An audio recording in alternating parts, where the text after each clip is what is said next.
Welcome to my Sense8 review, or Sense8 review, whatever it is called. I've never done a review before, so that should tell you something about how much this impresses me. So, should you watch it or not? I have no clue, but I will tell you what I think. Just a quick reminder of the premise of Sense8. There are these 8 random strangers around the world who suddenly get a psychic connection to each other, and now they can see and feel what the other ones are doing, sometimes voluntarily, sometimes not, and they can slip into the body of another of these Sense8s and share their skills with each other. The story explores what's happening with these 8 characters. The characters are called a cluster. There are also some other Sense8s that make an appearance, but mostly it is about this new cluster which has just formed. Sense8 does what sci-fi does best. It explores the human condition. It's really about how these 8 people come to terms with their new abilities and having these other people into their lives. Each one has a different story which is explored, and there's also an overarching story with an antagonist who's hunting down other Sense8s. But that's basically it. One thing that really impresses me is that they try to make it a really diverse show. So you have people from different countries, of different sexualities. Yes, they're all young and beautiful. At least the young part is explained in the series. The first season is more a 10 or 12 hour film.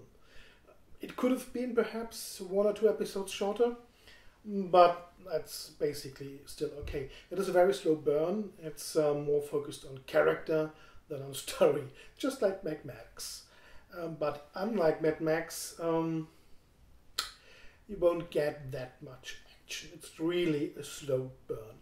There are action sequences which are really, really well done. It's really, really cool to see how these characters slip into the skin of someone else and solve a problem for them.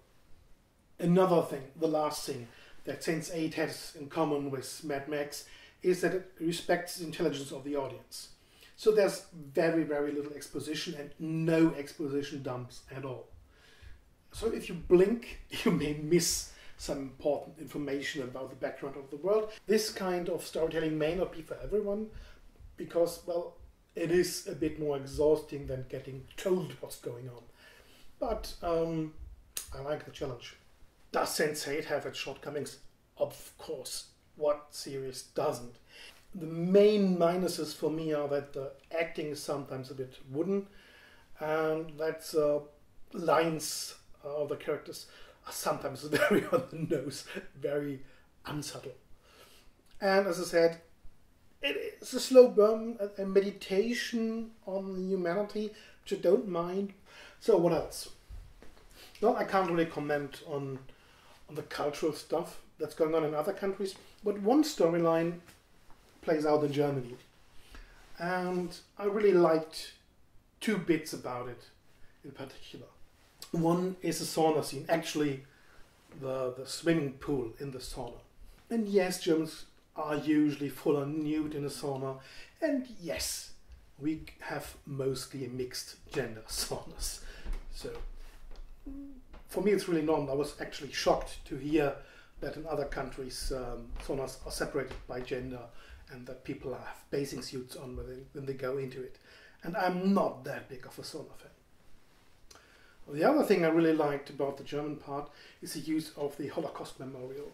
If you ever come to Berlin, visit it, and don't look just at it, walk through it, and walk through it alone and in silence, and preferably when it's getting dark. It's a sobering and really touching experience.